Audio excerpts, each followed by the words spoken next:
خطبہ جمعہ اور اس کے آداب. خطبہ جمعہ کی اہمیت. جب اذان ہو جائے تو کیا کرے انسان؟ مسجد کی طرف دوڑ پڑے. تو مسجد میں جماعت تو نہیں ہو رہی ہوگی، پہلے کیا ہو رہا ہوگا؟ خطبہ ہو رہا ہوگا. امام کے خطبے سے پہلے سلام کرنا. نبی صلی اللہ علیہ وسلم جب ممبر پر چڑھتے تو حاضرین کو السلام علیکم کہتے. امام کا کھڑے ہو کر خطبہ دینا. رسول اللہ صلی اللہ علیہ وسلم کھڑے ہو کر خطبہ دیتے، پھر بیٹھ جاتے، پھر کھڑے ہوتے اور کھڑے ہو کر خطبہ دیتے، یعنی بیچ میں تھوڑا سا بیٹھ بھی جاتے تھے.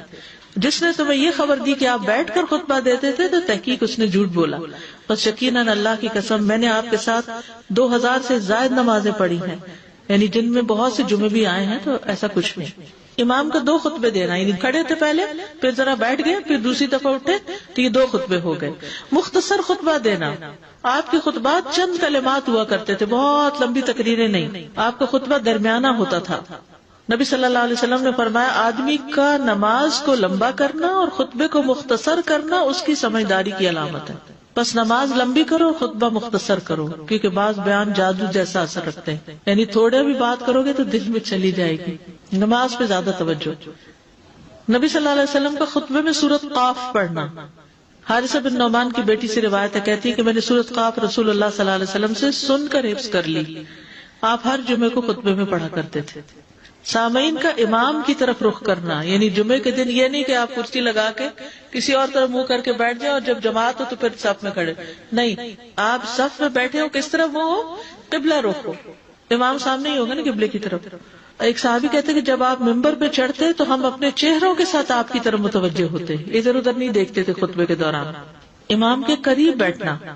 اللہ کے نبی صلی اللہ علیہ وسلم نے فرمایا ذکر میں حاضر ہوا کرو، یعنی خطبہ میں، اور امام کے قریب بیٹھا کرو. بے شک آدمی دور ہوتا رہتا ہے حتیٰ کہ وہ جنت میں بھی پیچھے ہی ہوگا اگرچہ وہ اس میں داخل بھی ہو جائے.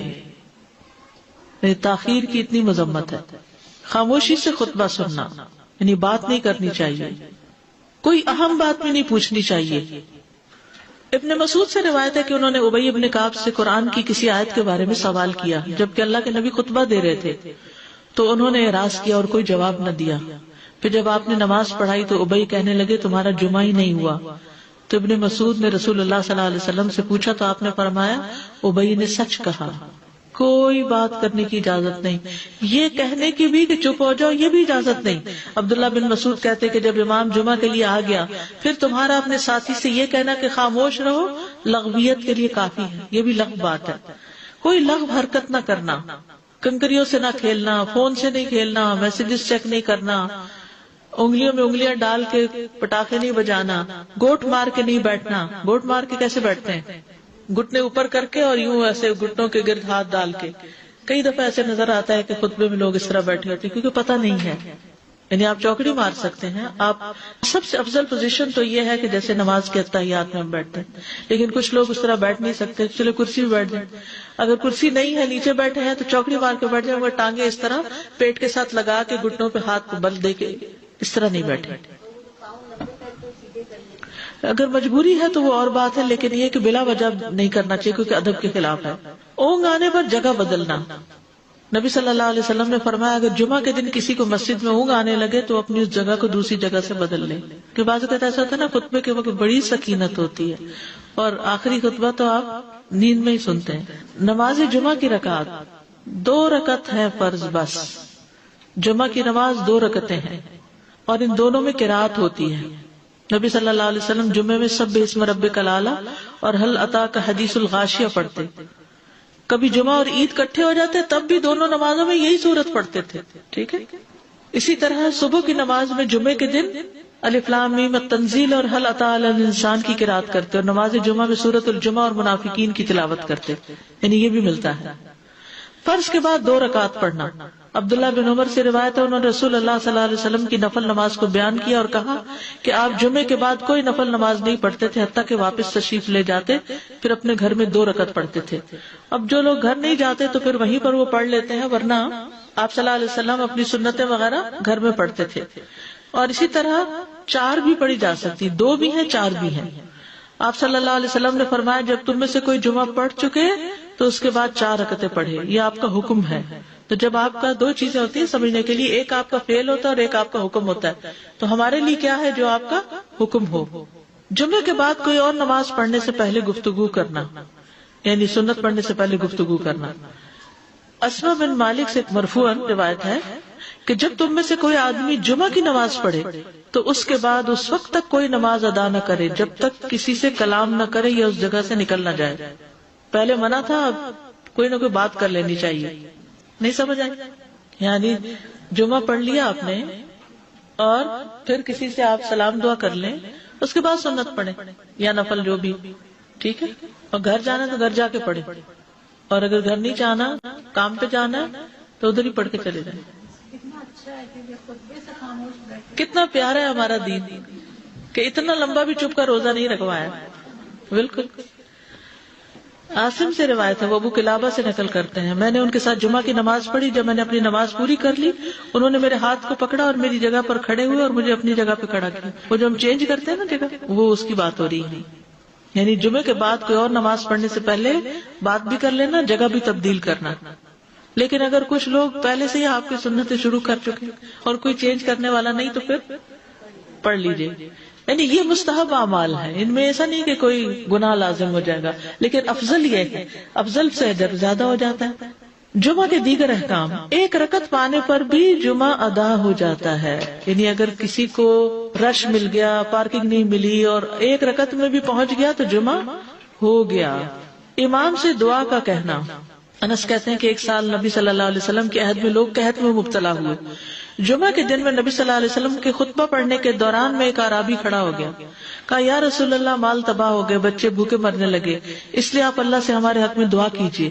آپ نے اپنے دونوں ہاتھ اٹھائے، اس وقت آسمان پر بادل کا ایک ٹکڑا بھی نہیں تھا، قسم اس ذات کی جس کے ہاتھ میں میری جان، آپ نے ہاتھ اٹھائے بھی نہیں تھے کہ پہاڑوں کی طرح بادل کے بڑے بڑے ٹکڑے امڑ آئے۔ یہ معجزہ آپ کا، آپ کی دعا قبول ہو گئی۔ پھر آپ ممبر سے ابھی اترے نہیں تھے کہ میں نے آپ کی داڑھی پر بارش کے قطروں کو ٹپکتے ہوئے دیکھا۔ اس دن خوب بارش ہوئی، پھر دوسرے دن، تیسرے، چوتھے، حتیٰ کہ دوسرے جمعے تک سلسلہ جاری رہا۔ دوسرے جمعے وہی عربی یا کوئی اور کھڑا ہو گیا اور کہا یا رسول اللہ، چھتیں گر گئی، مال ڈوب گیا، اس لیے آپ ہمارے لیے اللہ سے دعا کیجیے۔ چنانچہ آپ نے اپنے دونوں ہاتھ اٹھائے اور فرمایا اے میرے اللہ، ہمارے ارد گرد برسا، ہم پر نہ برسا، اور بدلی کے جس طرف اشارہ کرتے وہ بدلی ہٹتی جاتی، اور مدینہ ایک حوض کی طرح ہو گیا۔ وادی کنات ایک مہینے تک بہتا رہا۔ جو شخص بھی کسی علاقے سے آتا تو اس پر بارش کا حال بیان کرتا، جیسے ہوتا ہے نا کوئی فلڈ آ جائے یا کچھ ہریکین، تو پھر ہر کوئی موضوع گفتگو ہو جاتا ہے۔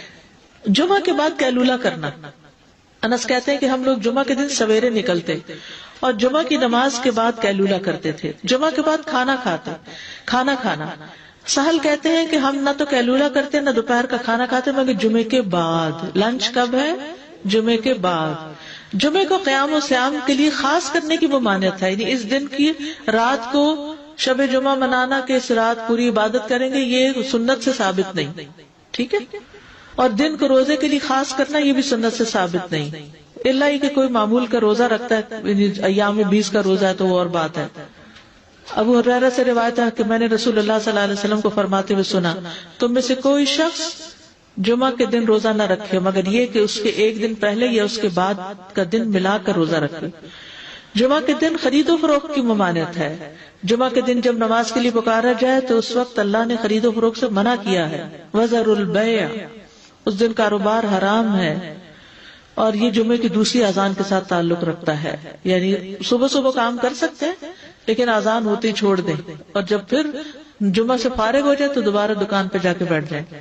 جابر بن عبداللہ کہتے ہیں کہ نبی صلی اللہ علیہ وسلم جمعہ کے دن خطبہ ارشاد فرما رہے تھے کہ مدینہ میں ایک تجارتی قافلہ آیا، رسول اللہ صلی اللہ علیہ وسلم کے صحابہ اس کی طرف لپک پڑے اور آپ کے پاس مسجد میں صرف 12 آدمی بچے، تو رسول اللہ صلی اللہ علیہ وسلم نے یہ صورت دیکھ کر فرمایا اس ذات کی قسم جس کے ہاتھ میں میری جان ہے، اگر تم سارے کے سارے چلے جاتے اور کوئی بھی باقی نہ بچتا تو اس وادی میں آگ بہ پڑتی، یعنی اتنا بڑا جرم ہے یہ۔ پھر یہ آیت نازل ہوئی وَإِذَا رَأَوْا تِجَارَةً أَوْ لَهْوًا انفضوا إِلَيْهَا وَتَرَكُوكَ قَائِمًا، جب وہ کوئی سودا بکتا دیکھیں یا کوئی تماشا نظر آ جائے تو اس کی طرف دوڑ جاتے ہیں اور آپ کو کھڑا ہی چھوڑ دیتے ہیں۔ راوی کہتے ہیں جو 12 آدمی رسول اللہ صلی اللہ علیہ وسلم کے ساتھ رہے ان میں ابو بکر اور عمر رضی اللہ عنہ بھی شامل تھے۔ جمعے کے دن قبولیت کی گھڑی ہوتی ہے، اس وقت اللہ سے بھلائی مانگنی چاہیے. رسول اللہ صلی اللہ علیہ وسلم نے فرمایا جمعے کے دن میں ایک گھڑی ایسی ہے کہ کوئی مسلمان اللہ سے کسی خیر کا سوال کرتے ہوئے اس کی موافقت نہیں کرتا مگر اللہ اسے وہی خیر عطا کر دیتا ہے